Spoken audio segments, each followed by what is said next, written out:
Hello YouTube, T host P Sherman Wallaby Tank Gaming back again with another video. In today's video, I'll be going to talk about all the confirmed weapons that will be appearing in the in the name of the Czar DLC. So all the guns and the secondary weapons, and I think the new bomber and the new artillery, the new vehicle that will be appearing in the DLC.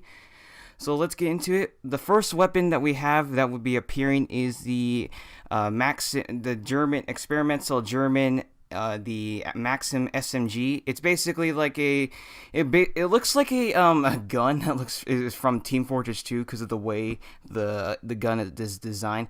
It was basically the I think it's Elite Class MG0815. When you pick up the Sentry kit, but basically compact, smaller down in size, and so that way it can be carried by troops on the battlefield. I think only two in the world exist today. One of them is I think it's in Russia, and the other one, I don't know where. I think it's missing. So technically, there is only two that were actually made.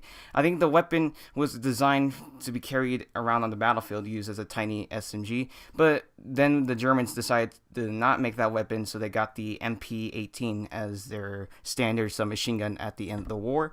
So that's the first weapon.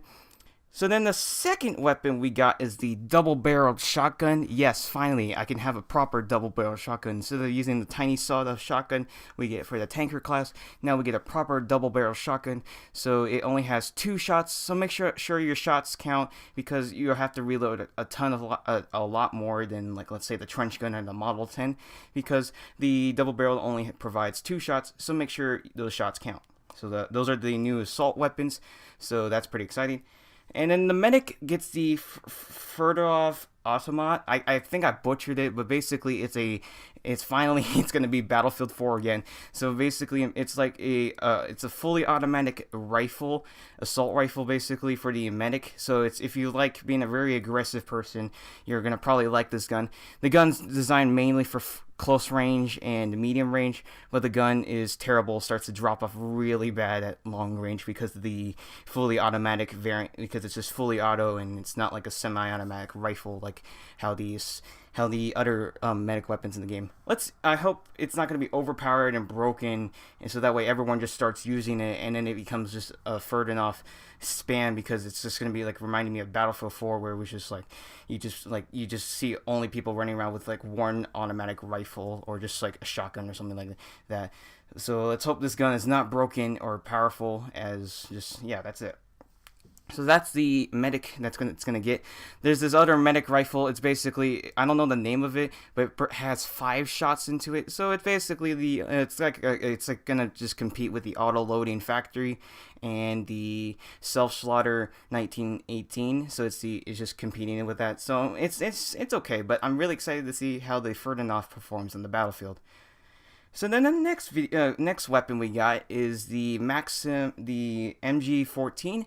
It's basically going to be the MG42 from World War II. The fire rate is insane. If you see from other YouTubers, the fire rate's like crazy as heck, and it's just like you only have 100 bullets in your magazine, and you just have to make sure those shots count. But the recoil is very crazy, and it's just going to be very useful for, like, let's say close quarter combat, or like maybe medium range combat, but again, it's going to be terrible at long range combat.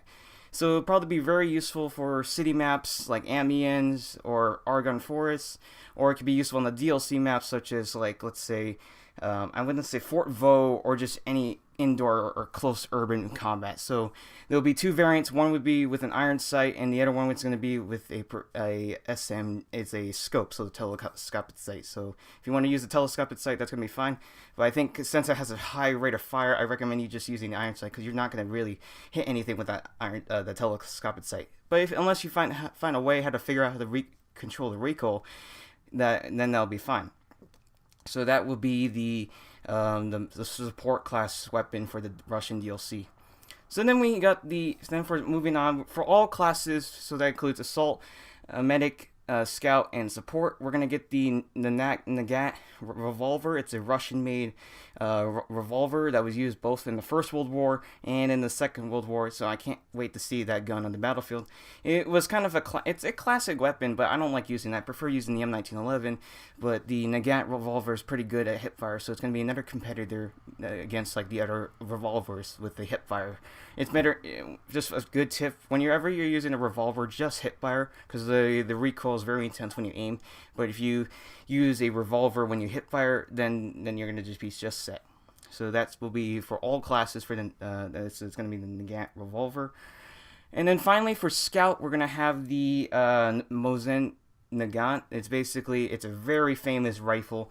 It was used in the First World War, the Second World War, used by North Korea in Korea War, and then by the NVA, which was in Vietnam. So this weapon was because the Russians supplied the communist supported countries after World War II.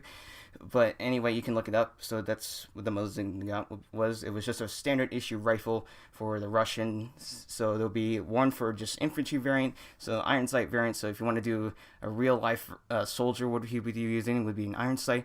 And then you also got the marksman variant, and it's basically just like it's like a competitor to the, I think I'm gonna say the SMLE because it has the same scope. So I think I saw videos from other YouTubers, and the damage looks like it has the same sweet spot as I would say the SMLE, and maybe I think that's it. But so that would be that's it. The Mosin Nagant would be the only rifle I think would be appearing in the Russian DLC. But I think there's also, hopefully, I wish they had the Argosyn rifle, which is basically a Japanese rifle. But it's okay. But at least I'm happy to see the Mosin Nagant. Anyway, that's all the weapons that will be appearing in Battlefield 1. Let me know down in the comments what you think, what weapon are you most excited for to see in Battlefield 1. Honestly, I can't wait to play with the Ferdinand auto assault rifle medic weapon, basically the AK-47 again, or maybe in the MG14, because that looks like pretty a beast weapon. But let me know down in the comments what weapon you're excited for, or what thing you're excited for the Russian DLC. And always subscribe to see more, guys. Have an awesome day, and